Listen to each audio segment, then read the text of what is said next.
Hi, everyone. I'm Sherry Suarez Foreman, and I'm the Director of Development for AD Players. And I want to welcome you all to, and I want to welcome our amazing guest to our second in a program we've called, I'm messing up, in a program that we created called Stories Start Here.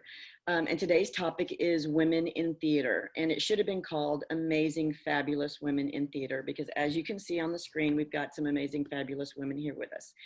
But before we get started and before I introduce them, I want to just give you a few housekeeping tips, and then just give you a few, mention a couple of things. So the first session we had was with Jake and Kevin, and it was a lot of fun. If you missed that and want to see that, it's on our Facebook page, so you can go back and view that there. And then also, this is going to be recorded, and it'll be on our Facebook page as well. So you are welcome to go back, and if you don't get to watch all of this tonight, you'll be able to go back and see it.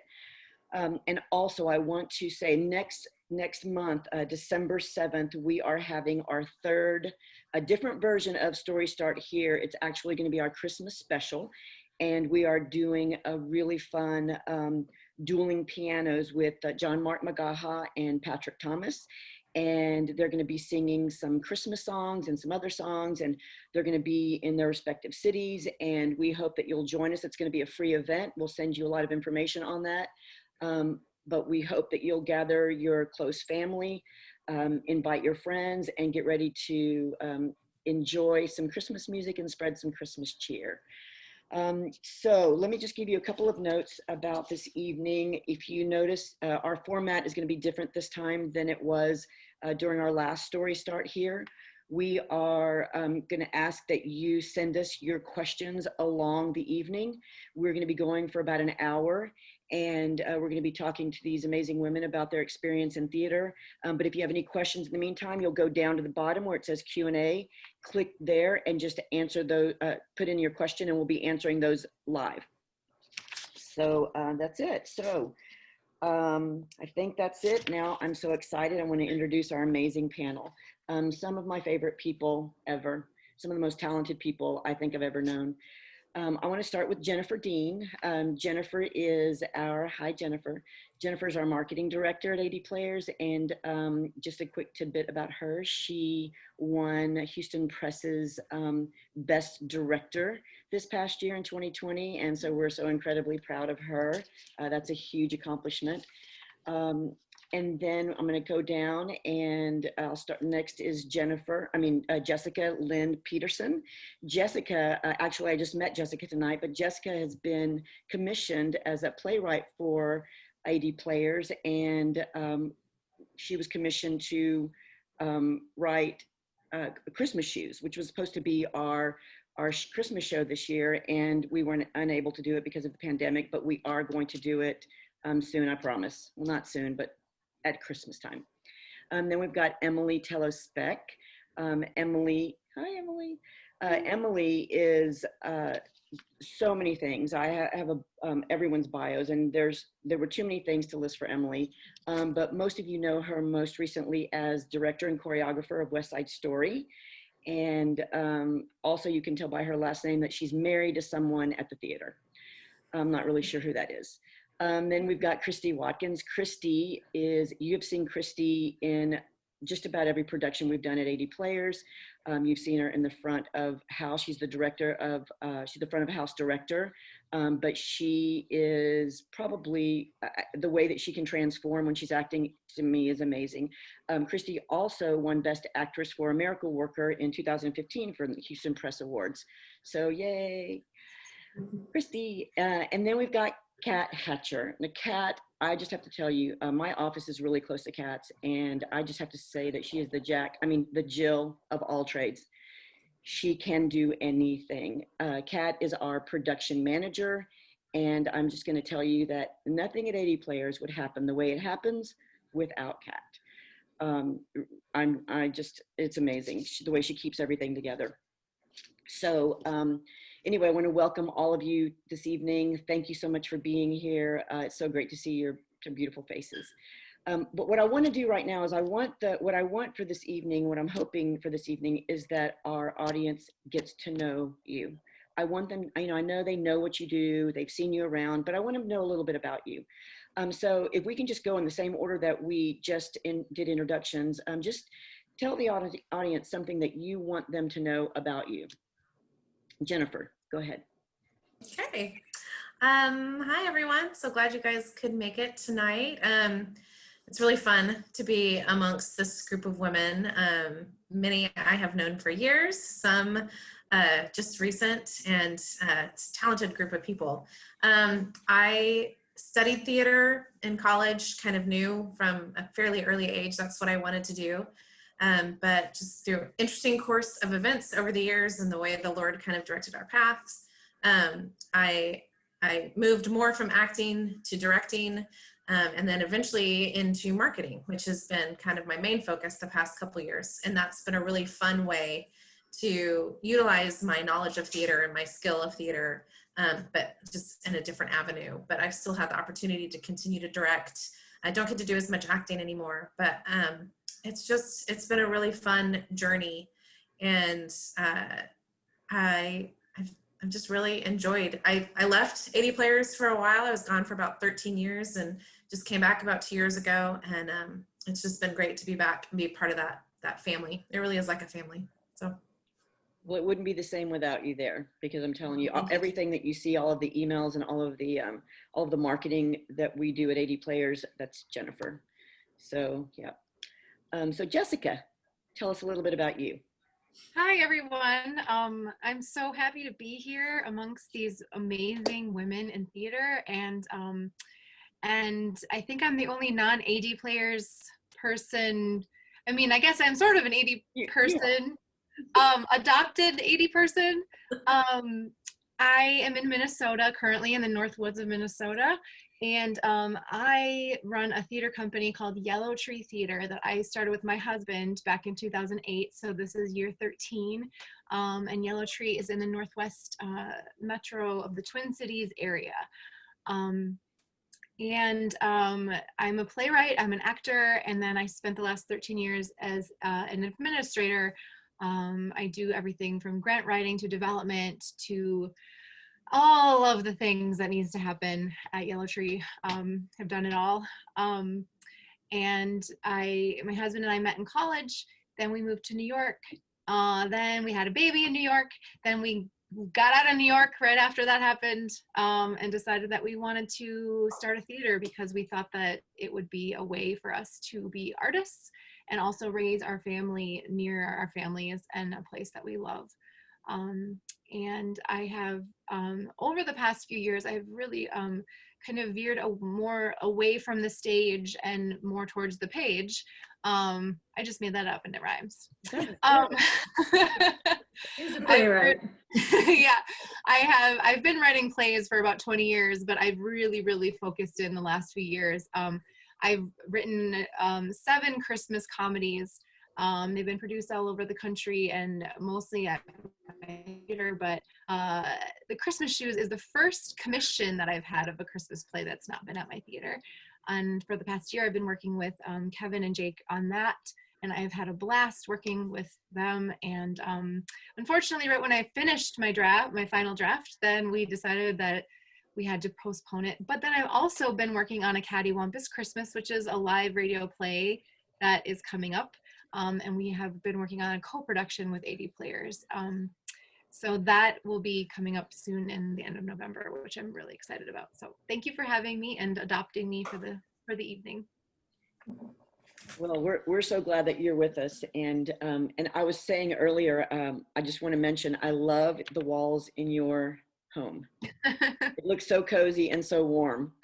Thank you. It's our cab. We had just made a big life change and left the Twin Cities and moved to our cabin in rural Minnesota. So it's been a lot going on lately.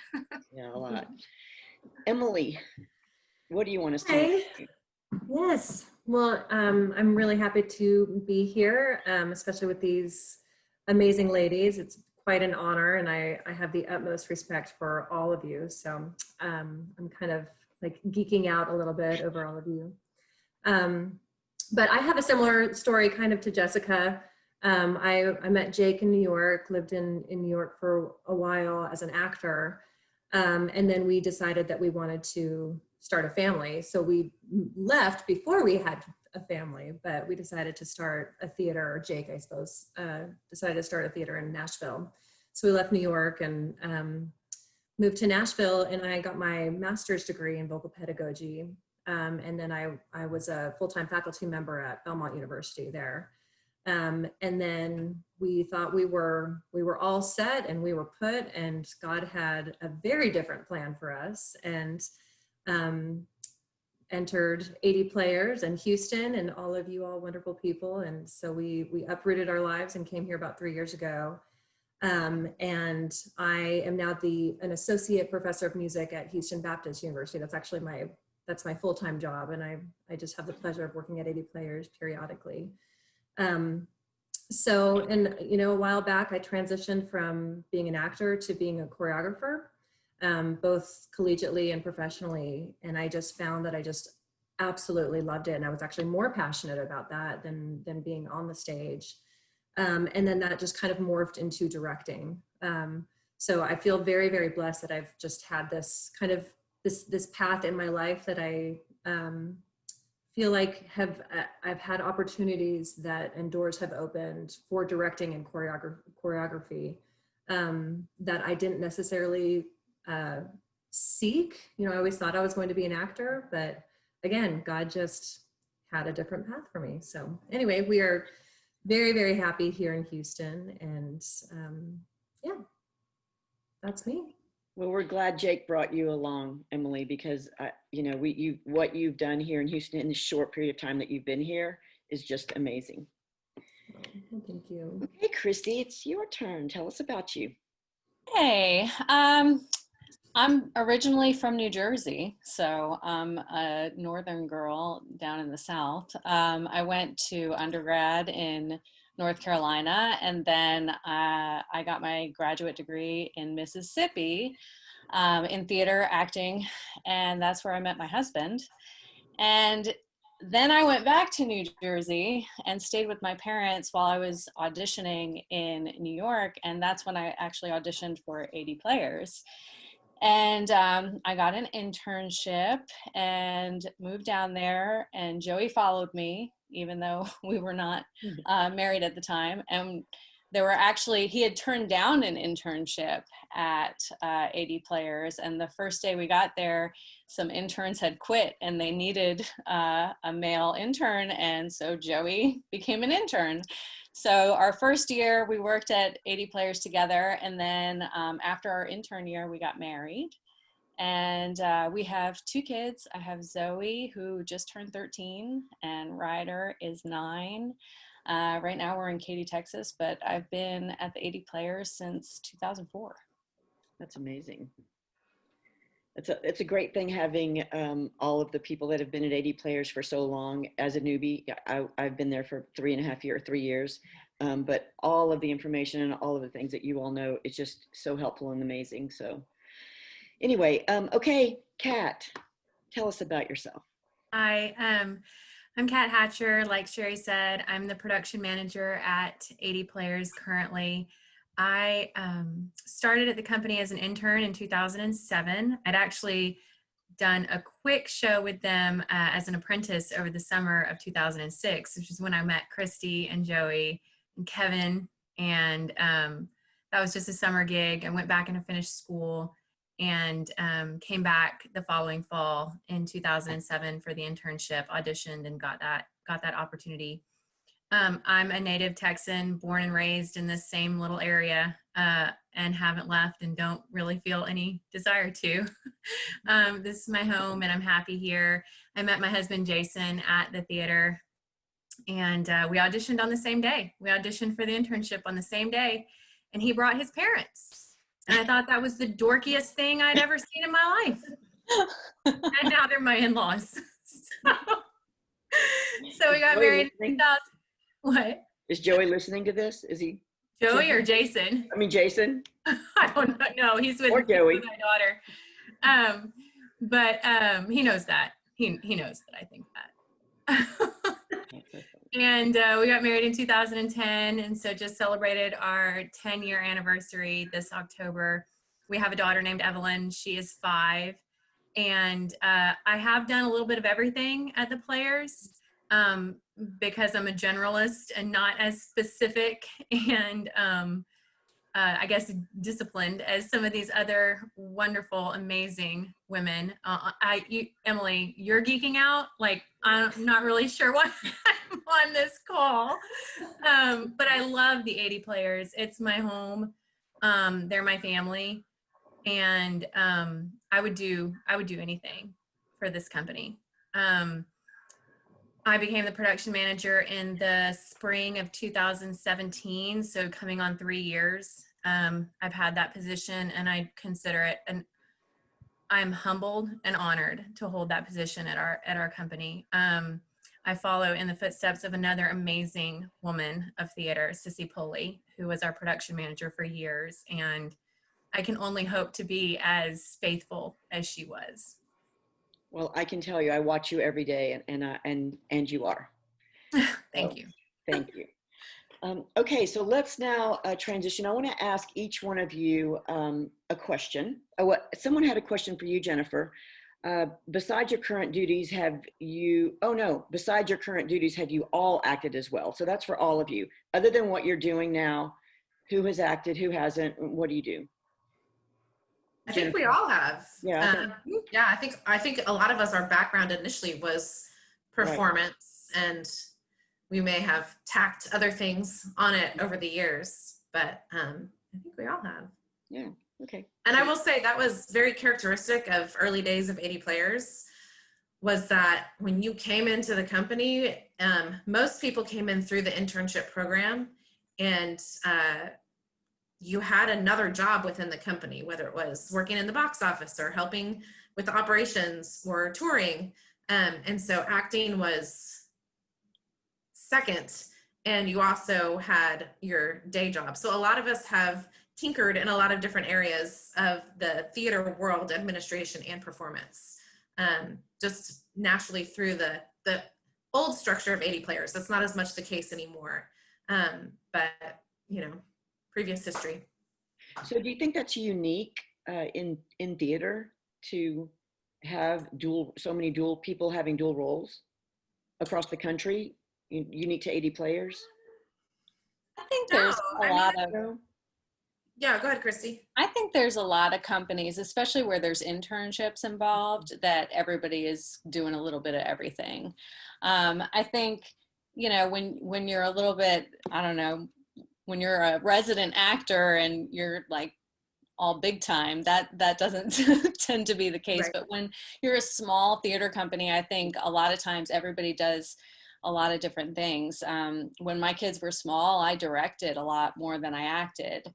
And I worked in the box office. I was the Theater Arts Academy director. Then I became the volunteer coordinator. Now I'm the front of house director. So I've done a bunch of different things. And I think I actually love that I've gotten to learn so much while I've been here about all aspects of theater.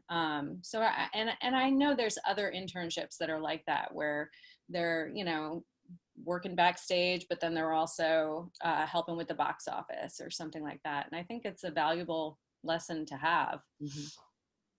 And it's good because I think you can appreciate what everyone else is doing. When you see, front of house director or production manager or, whatever, you really understand and appreciate the depth of what they're doing and how they're doing it, because you've had to do it and maybe liked it or didn't like it. But, I think that's unique about it. I think what I want to do is go ahead and go to, I want to ask you all some questions that maybe apply to all of you. First of all, I want to know how you all have been doing during the pandemic. I know that you're all mothers. I know that you all are juggling your jobs. So just tell me a little bit about that. How have the past months been for you? Kat, you want to start? Oh gosh, sure. It's been a constant change. You're just constantly adjusting and readjusting and readjusting, the readjustment. So you have to be flexible and pragmatic, I think, is something that I've really learned throughout the course of these few months. I mean, if it works, great, let's keep it. If it doesn't work, let's not hang on to it.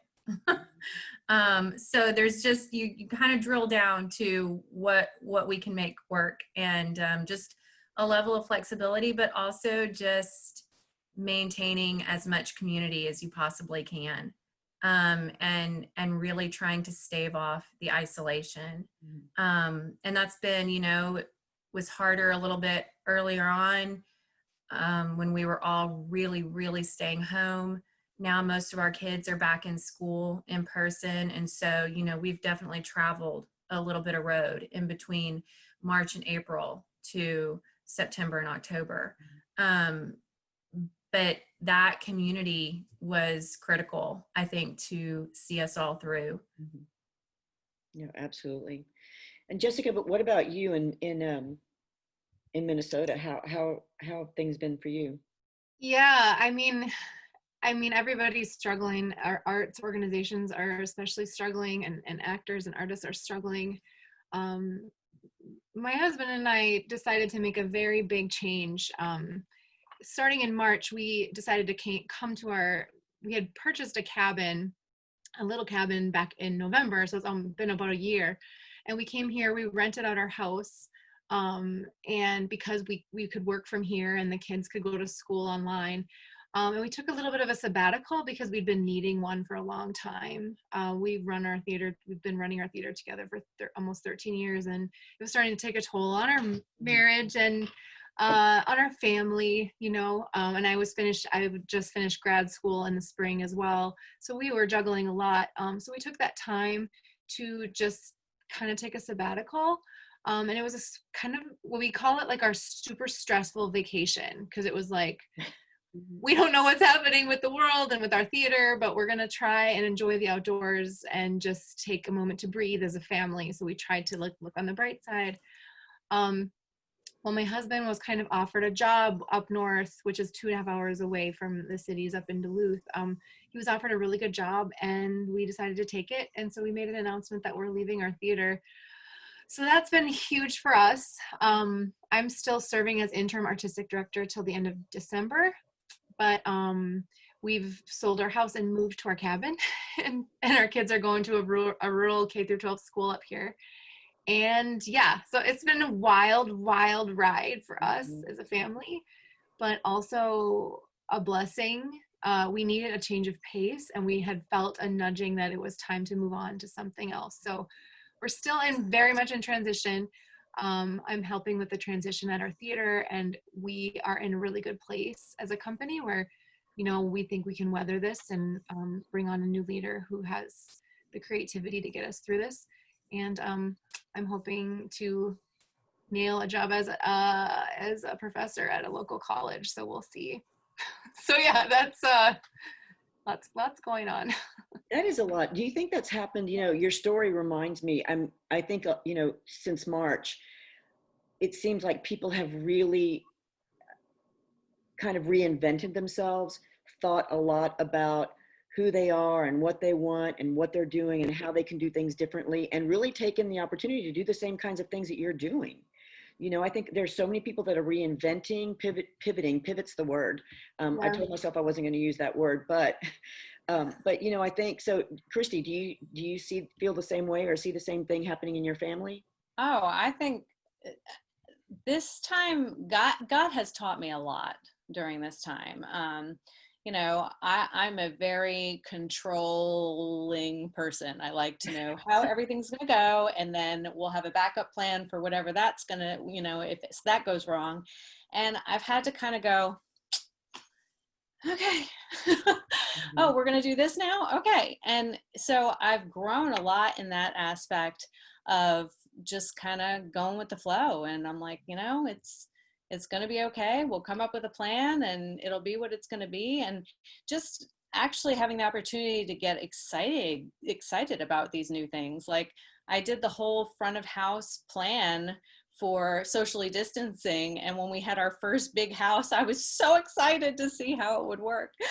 And it worked. But yeah, just that. And my prayer time, things that I just wasn't able, or I wasn't making priority for, have become a big priority. I have prayer groups like several times a week.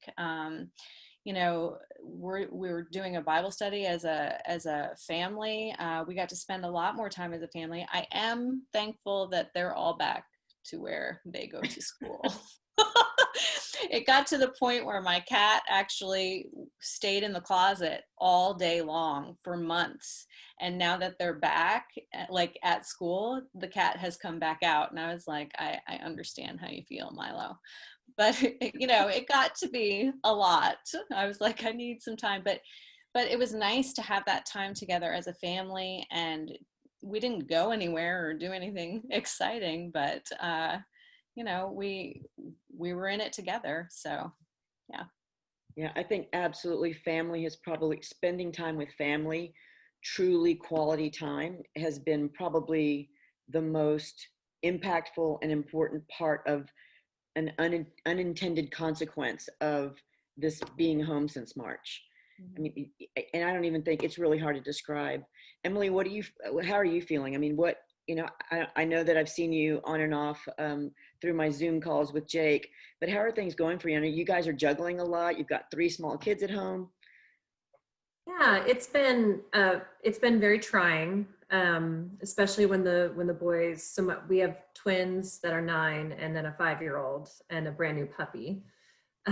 So when the boys were doing online school, that was incredibly stressful. And Jake and I had to kind of rearrange our schedules so that one of us was working while the other one was dealing with the kids, because they just were not great, especially my 5-year-old. He just started kindergarten. So it's not like we could just let him go, you know, we had to be there to help him. So it was very, very exhausting days. It's better now that they're back at school, but you know, it's also very stressful having them at school and wondering, you know, what they're coming home with and all of that. But you know, we have tried to look at the perks of all of this throughout, and family time certainly is one of them. Just kind of, resetting a little bit and slowing down, being forced to slow down, because we've always been a family that's just going and going and going. We got to go to Colorado for 2 weeks. Jake and I could work from there. We saw my parents, which was really, really wonderful and good for the kids. And they were still doing their school. And so that was really wonderful. My job it has been very frustrating because I teach music, and trying to teach music over a computer is just very frustrating and difficult and very challenging. So, you know, the students have been amazing, and they've just kind of gone with it, and it is what it is. And I think that they're still progressing. It's just not up to my standard. You know, I want so badly to be with them and to, you know, just have things back to normal, but we can't do that right now. But on the flip side of that, you know, I teach a performance course, and obviously we're not having performances right now. And so I had the opportunity to revamp my class and teach what I wanted to teach. So, you know, I kind of dabbled in, you know, some books that I really wanted to teach, some acting techniques, some acting the song techniques, and a little bit of like Zoom performance techniques, or not Zoom, some other thing. But, you know, having everybody, you know, all those videos that we see going around where it's like individual people and they're singing to the same song, you know, so I'm learning new software and that kind of stuff. So yeah, trying to look at the perks to it. Yeah, I think, you know, for all of us, you know, knowing most of you, I know that all of your personalities are very similar to mine, and, you know, we all are perfectionists, and we expect excellence from ourselves and each other. And this pandemic and being home has put us in a completely different world and worldview every single day, you know. And I think trying to be the very best we can be with these limitations of all, you know, of the kitchen being right there, and the laundry room being right there, and cooking and cleaning and kids, and, you know, and all of those things that are expected of you, or that you expect from yourself when you get home from work, those are all day long now, you know, from morning until night. And so, you know, I think it's coupled with the stresses of being here, but the blessings of being at home. And then how do we juggle all of those things? I know, Jennifer, you know, we see you with Livy, and you and Kevin are both working with Livy at home. And, what do you think has been the best part of being at home since March, and the most difficult, or the thing that you've had to overcome since being home? Yeah, so she's 4. She turned 4 in June. So we kind of transitioned from 3 to 4 during this stage. And so it's a challenging age to not have access to other children to play with. And she doesn't have siblings. So we are her entertainment. And she's not at an age yet where she can just, do a lot of things for herself. She's more independent in that she wants to do things, but she still needs a lot of help. And just her attention span for stuff. And I guess I'm kind of blessed that she's not necessarily a sit down in front of the TV kind of kid. So there were definitely days where I'm like, why can't you just sit here and watch something? But so that would make it really hard. We got to a point where if Kevin and I were needing to be in the same meeting, we just said, we just can't do it. Like, right. One of us will pop in as we can, but we can't, because it became too stressful. So that was very challenging, just about the age that she's in. Right. And then I think what you touched on, Sherry, the idea of, while life pre-pandemic was stressful and busy just because we had so much going on, there was you're at work and you're at home. And now it just all blends together. So it's real easy to not have that clear set boundary of when the day ends. And that can be really difficult. I think we have a tendency, especially now with our devices, that we can just be working all the time, and to really be intentional about setting it down and setting that boundary, because work and home are now so merged together. But I will say one of the biggest blessings has been to be home with her this much at this stage of her development. To really see how much change happens every single month. I mean, I think it was the month of June or July, she grew almost an inch. Literally, we were marking it on the wall. And so, like, her physical growth, but then just to see the things that she is figuring out in her development, and just to have that kind of, carved out time that we were able to spend with her, that we wouldn't normally have had. And she's back in school 3 days a week, but it's an abbreviated amount of time, and it gives her a little bit of social interaction, but we still, get a lot of time with her at home. So it's what everybody said. It has its own stressors, and some days are just exhausting, right. But there's a lot of really good things as well. Right. Well, it's funny when I think one of the things that you said is that, she's not one of those sit in front of the television kind of kids, but I bet none of you were one of those sit in front of the television kind of kids either. So you're probably all over the place. So that's a good thing. I was. Okay. Well, let's talk a little bit about let's talk a little bit about why you chose to pursue theater as your profession. Like, what is your why? Why do you do what you do? Why are you doing what you do? Jessica, let's start with you. The why.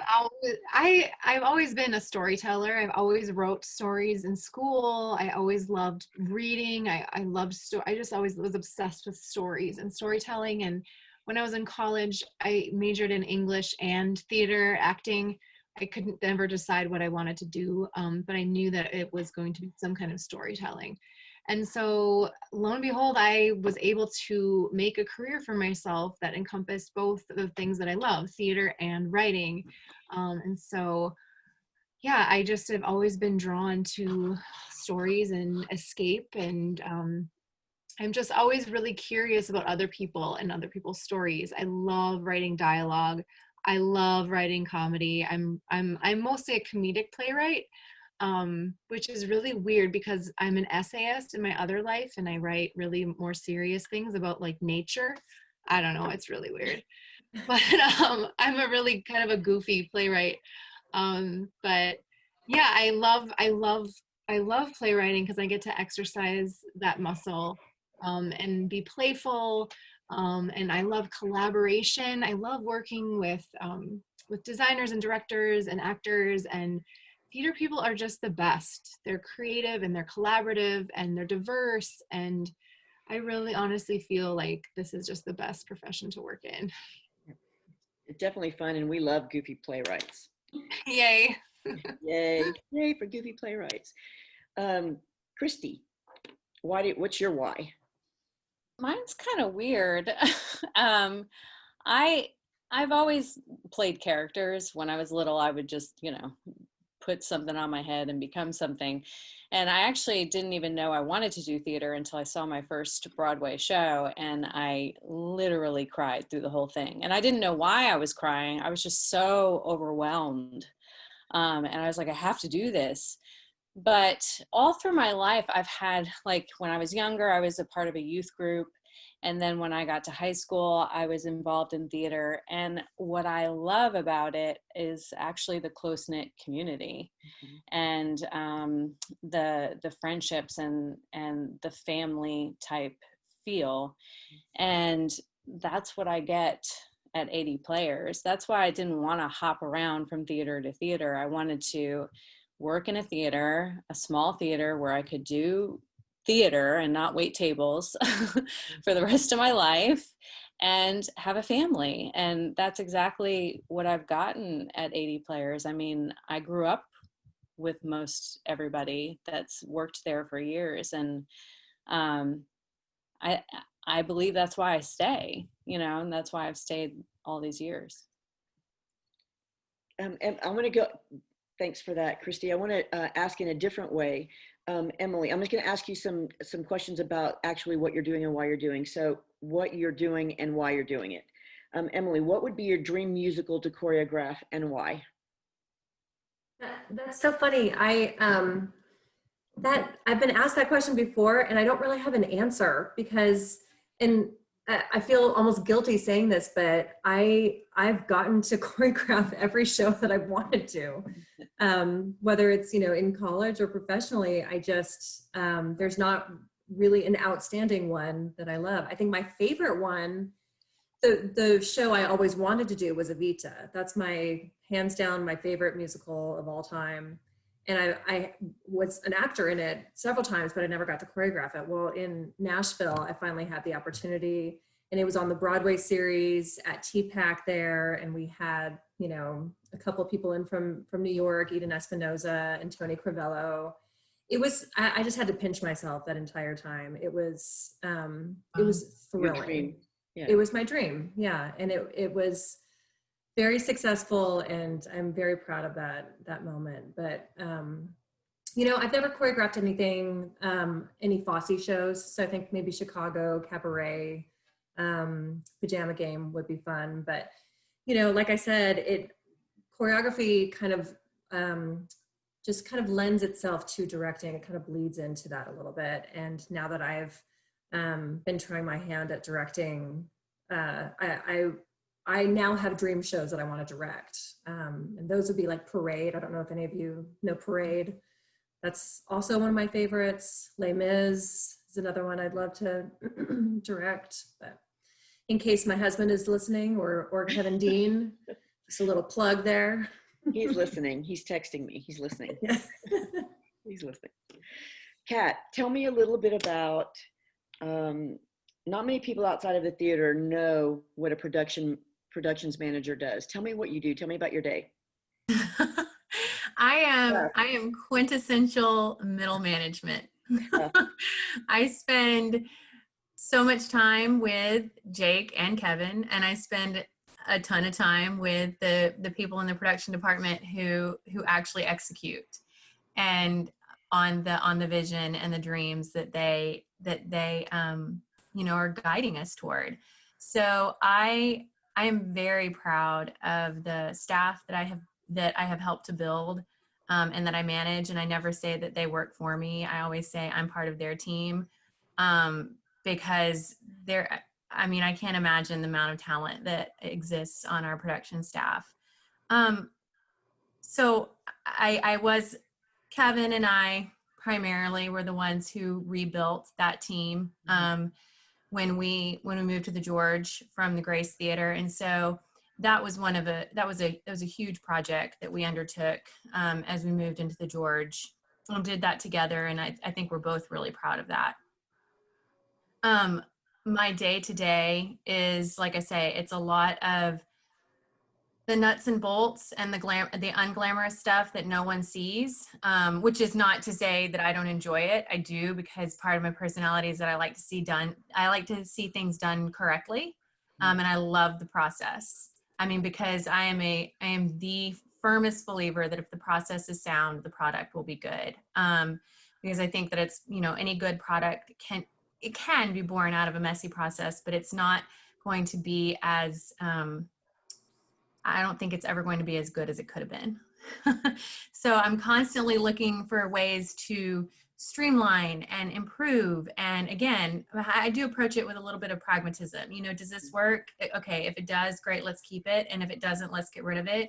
And I appreciate being able to be decisive in my role, because when you are working with a group of artists, creatives, there's a lot of opinions and there's a lot of ideas and there are a lot of things floating around in the room, but you really have to narrow in on what serves this project the best at this moment. And so you work a production meeting and you really get down to, okay, what are our next steps? And that just takes the process one step further. And the next meeting, you advance it a little bit further. And you really midwife this little production into being. Not me, myself personally, but you are part of a team, and I appreciate being able to be part of that team, to have a voice and to say yes to this right now, wait on that, no, we need to move past this. And of course, the director artistically has, the overarching, I guess, final say in terms of vision and artistic choices. But once you get past that, there are a lot of nuts and bolts down from that. There's budget, there's schedule, there's calendar, there's working with stage management, there's working with talent, there's working with, all manner of other pieces after a director has cast vision. Then there's just, Emily and I were in several interesting little processes during West Side Story where it's personnel management. And it's personality management, and it's really guiding these artists through this process and getting what you need out of them, and managing, some maybe not so helpful behaviors, etc. So, you really get to be very, very hands-on with every aspect of the production. And I am immensely proud of every single one. But my day-to-day, Sherry, could look like, I don't know, it could look like anything. Pick the day, when I watch you, I my office is across from yours, and I watch you and do all of the different things you do, and I love baseball, and so I think a lot about your job, and I think it might be a little bit like being a catcher, because the catcher is like calling, like knows every nuance of everything, and so I'm impressed daily. Well, and much like Christy mentioned, that is my passion, is that team and that ensemble, that community that we create in birthing something like that. There's no, and Jessica said it too, there's no greater joy than to collaborate with like-minded, interesting, diverse, opinionated people who have a point of view, and you get to collaborate and you get to be part of that team. And whether it's the very insular staff of the 80 players or the greater team of the creative team and the talent and everybody else who's coming in, it really can't be beat. Yeah, it's fun. So Jennifer, I have a question for you. Jennifer, you were recently named Director of the Year by Houston Press.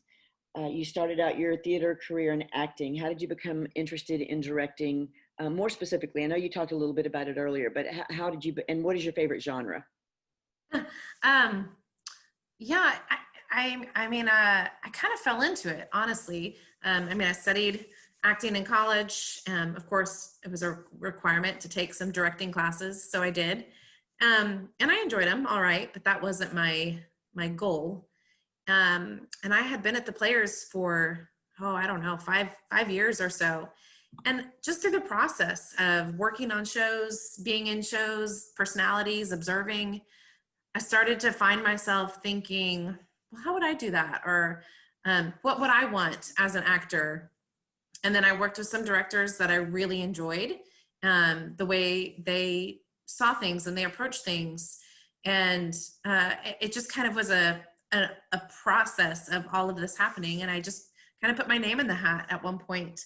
And so I started initially with some of our former children's theater. We used to have a children's theater. And so I started really with our children's theater productions. I did three shows in our children's theater. I really enjoyed it. And the product seemed to be well liked. People seemed to enjoy the process. And so then I was able to try my hat at some of our main stage shows. And I just found myself really enjoying it, and every show learning more, every show taking on more tools for my tool belt. And then it was kind of a crazy opportunity from another theater in town approached me about directing. And so then I got to start working there, and that's the theater, the Houston Press Award was for a production of Will Eno's The Realistic Joneses at their theater. Earlier this year, which has been really a wonderful opportunity to be a part of a theater like 80 Players, but still be able to work at other theaters in the area, and to have that partnership and that community of theaters coming together. And so, you know, they enjoyed what I did, and so they've asked me to direct several times, and it's just something that I just kind of picked it up as I went. And I think being an actor first was really beneficial for me as a director to understand that actor's point of view. I think there are a lot of directors out there who have never acted. They've studied directing and then they became directors. And it really does make a difference when you know that actor's point of view. And I think I've just been blessed a little bit with personality of being able to communicate to lots of different people and different personalities, to kind of know how to handle that communication, because a director's job is really challenging, and that they have to be able to communicate to all the different personalities of actors, the designers, the stage manager, and how people receive information. So I don't know, it's just kind of been a learned skill, and I feel really blessed for the shows I've been able to work on. Well, and yeah, I have a comment. I want to read a comment. Okay. It's from an anonymous person. This is not a question, simply a statement. I had the great privilege of being directed by Jennifer in a play a few years ago. I've been in a lot of plays and musicals and have been directed by a lot of people. Some of them have Tony Awards for directing. Jennifer is one of the absolute best I have ever worked with, period. Oh, I'm gonna cry. That was sweet. That is really sweet. Thank you. And go ahead, Jennifer, sorry. Yeah, I don't know. I was just going to follow up. I don't really have a favorite genre. I've kind of been able to do different things. Realistic Joneses was a big stretch for me, but I really enjoyed it. So I don't really have a favorite. Each one is unique and a new challenge. Christy, I have a question for you from Pat Deckert. Oh, hi, Pat. But it's about age, so I'm not really sure if you want to answer it. Christy, how old were you when you had the crying jag at the theater? I think I was probably 15 or 16, maybe. We went on a class trip. It was Showboat. So.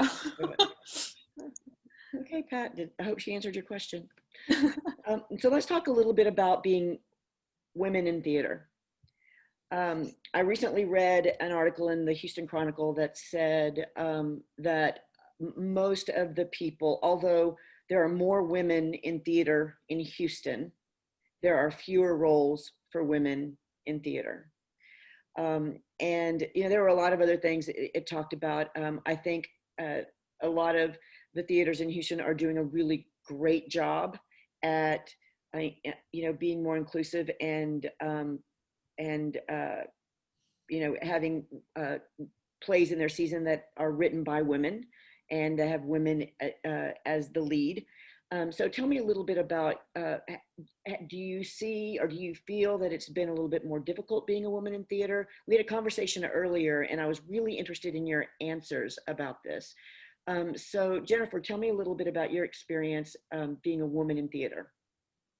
Yeah, I mean, I have somewhat of an isolated experience because I moved to Houston after I graduated from college, and I've stayed here. I have worked at several different theaters in the area, but one of the things I do love and appreciate is that there is a large female representation in the Houston theater community. We have several artistic directors who have either founded theaters or have become artistic directors. And so I think there's a large leadership of women in the theatrical community in Houston. And just having worked at 80 Players, where our founder was Jeanette Cliff George, who was kind of in that range of women who kind of started the regional theater movement, Nina Vance being one of those who was artistic director at the Alley. And Jeanette was one of those people who, she was not a woman who could be told, you can't do this. Mm-hmm. She was gonna do it. And if you told her she couldn't, it almost fueled her even more. And whether she realized it or not, she did pave a way for other women. I was at the company for just a year when I became the box office manager and an intern director and was acting, so there was always a place for that, the female in the theatrical environment. It never felt like you were being told you couldn't. So my experience has been a very positive one. And I know there are probably other women, even in Houston, who may not have had that experience. And I know other professions in particular that can be challenging. Mm-hmm.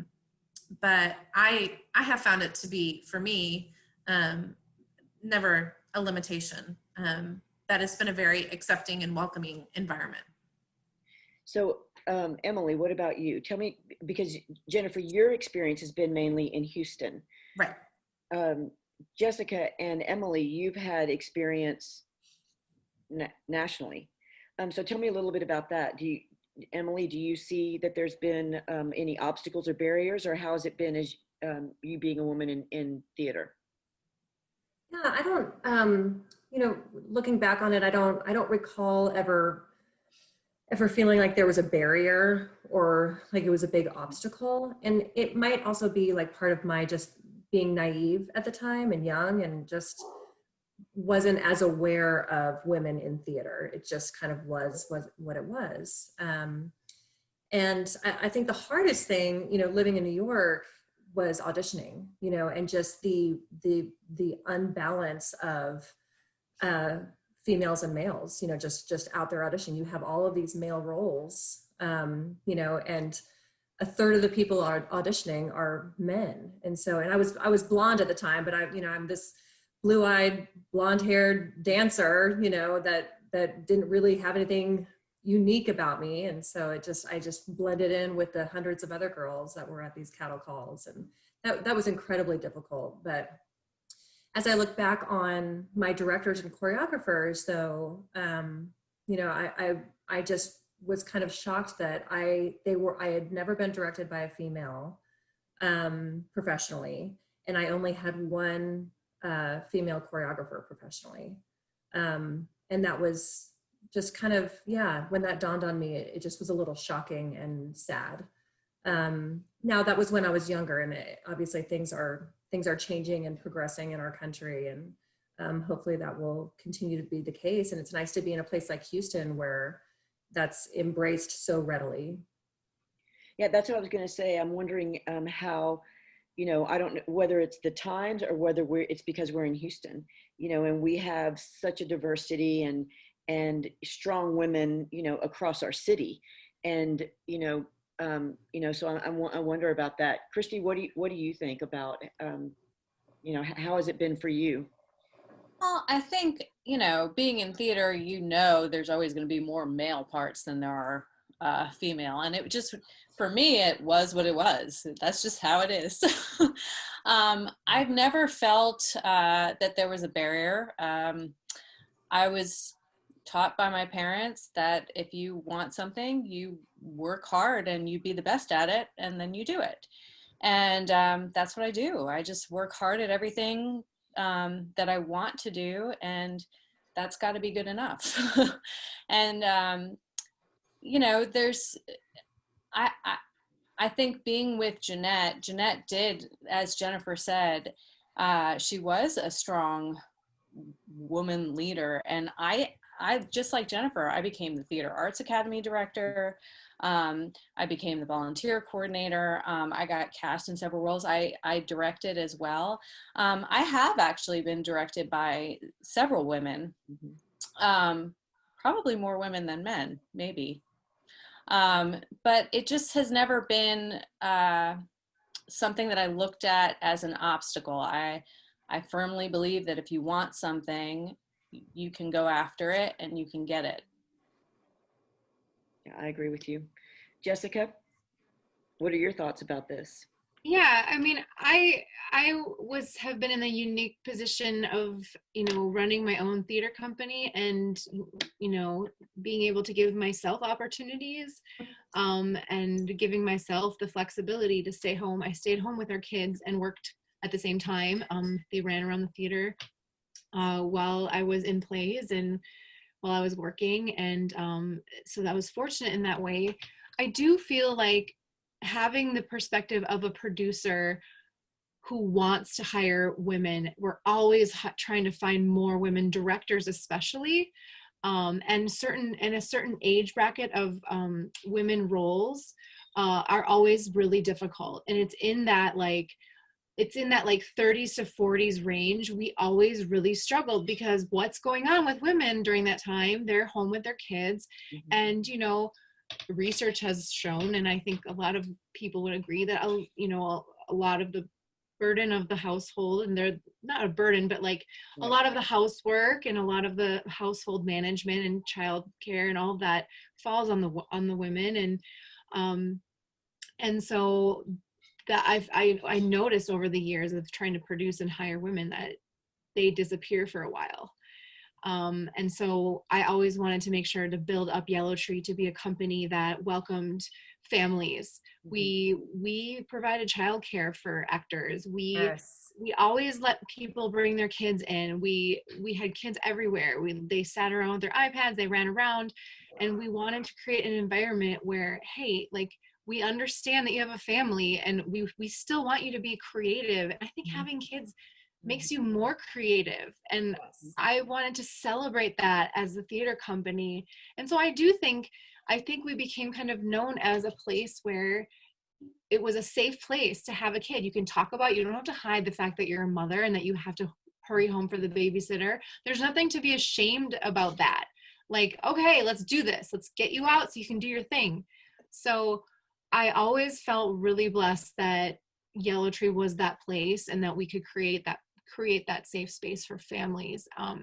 And myself as a mother, I have a 13-year-old son and an 11-year-old son. And I can't imagine not having been able to be home with them and also be an artist alongside with that. I think both of those things have informed me as a professional artist, and I'm super grateful. Mm-hmm. So to piggyback on your comment, Kat, I want to ask you, do you think that being a mother has made you better at what you do, better at your job, and better in theater? Absolutely. Absolutely. And I'm so happy there are other theaters and places like Yellow Tree, because I know that's what we've always desired for 80 Players, is to be that same place where your kids can come and be and see you being a whole person, not just mommy, but amazing artists on stage, directing. What is more awesome than having your daughter up there, your son up there, and watching you run a rehearsal room and watching you make choices on stage and then change your mind and try something else, and watching a whole room full of adults play make-believe, but have fun and enjoy each other. And that is all one could ever wish for one's children, because it teaches them so much. And being an artist, being a professional, being a whole person makes me a better mom, and being a mom makes me a better all of those things. You can't bifurcate it. Like, you can't pull it apart, because I'm a whole person. Right. And so what, particularly, and it's funny because amongst my staff, or the staff that they're not mine, but the staff that I manage, I am the only one with children. Until very recently. We have one staffer in the costume department who recently became a mother to an older child, but still kind of took on that role. But other than that, I'm the only one on the production staff who has children. So I am the I'm the black sheep. But it is amazing how much they respect me for that. It is phenomenal. And most of them are guys. There are 6, okay, it's half and half. There's 6 men and 6 women on the staff that I supervise. But none of them have children except for that one. And it's amazing how much the single or attached but no children, those men admire the fact that you're raising a daughter, you're raising a child, and you're also doing this. And for a long time, my technical director would tease me, and he would tease me. But when we had more frank conversations, he was very, very open, very honest about the fact that he thought that was pretty amazing. And so I think that just being able to, being able to have your kids there and be present. And I got to tell you, I mean, when the Speck boys or the Watkins kids or Livy Dean or my daughter is up at the theater, everyone is overjoyed to see them. And I've left my daughter in the green room with interns and I have 100% trust that she's fine and that they're loving it and she's loving it. I can go, sit in a production meeting. And it's really something, again, just a testament to the community and to the intentionality, like Jessica was talking about at Yellow Tree, the intentionality that you have for your company, for your organization, to be a place where kids are welcome. And and you don't have to wall off that part of your life, like you were saying, Jessica. The childcare for actors, that has been something I've been thinking about for years in the theater community, of being able to try to, make that happen even collectively, because there are so many theaters here, like how do we pool our resources and figure out how to make this work? So I'm sad to say, y'all, it's 7:30. This hour went by so quickly. We have a couple of comments. I want to thank everyone who joined us this evening. I'm going to go ahead and read the comments if you all don't mind. Are y'all okay with that? A few more minutes? Okay. So Kat, once the show launches, do you feel comfortable being at every production, or are you at each production now? I am not at every performance of every production. I do feel comfortable, again, because of the teams that I help curate and cultivate. I wouldn't feel comfortable leaving the theater if I didn't have amazing stage management staff there in the building running the show. That's a great thing about our system, is we get rehearsal reports, we get performance reports, and if there's an emergency, they just call you. So you're going to know about it. Right. Yeah, she gets called a lot. No, not often. This next question, hi, I'm 16 and have been acting at my community theater in Deer Park for 3 years now. I recently got more interested in directing, and I'm wondering how that would work because I'm a perfectionist.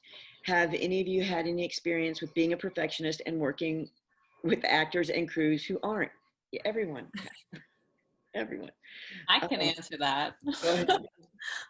I'm a perfectionist, and you know what? It'll teach you a lot. It'll teach you how to work with different personalities, and how to talk to each person and how they need to, because you might be a perfectionist, but you're probably not perfect at communicating with each actor yet. And so it'll really grow you to let those actors go and not have control over every single thing that they do.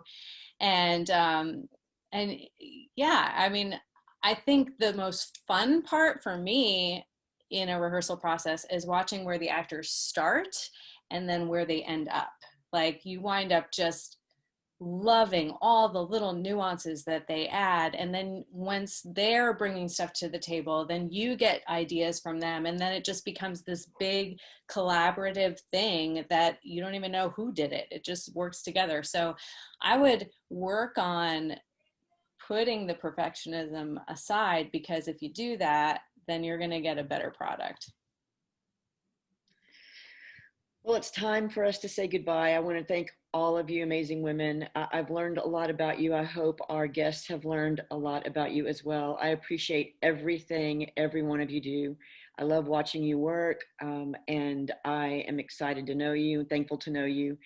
And thank you for joining us tonight and being panelists on this Women in Theater conversation. I want to thank everyone in the audience for joining us tonight. Don't forget, again, December 7th, the next Christmas special, Dueling Pianos. We're going to send you information on that. If you want to find out more about everything going on at 80 Players, join us or go to our website, www.adplayers.org. We have some great, we have a concert coming up. We have some radio plays that you can live stream. There are a lot of things going on at 80 Players. We're the first theater in Houston to actually open its doors. And so we're really proud of that. So thank you again for joining us, and I hope to see you all soon. Bye-bye. Good night. Good night. Thank you. Bye, everyone.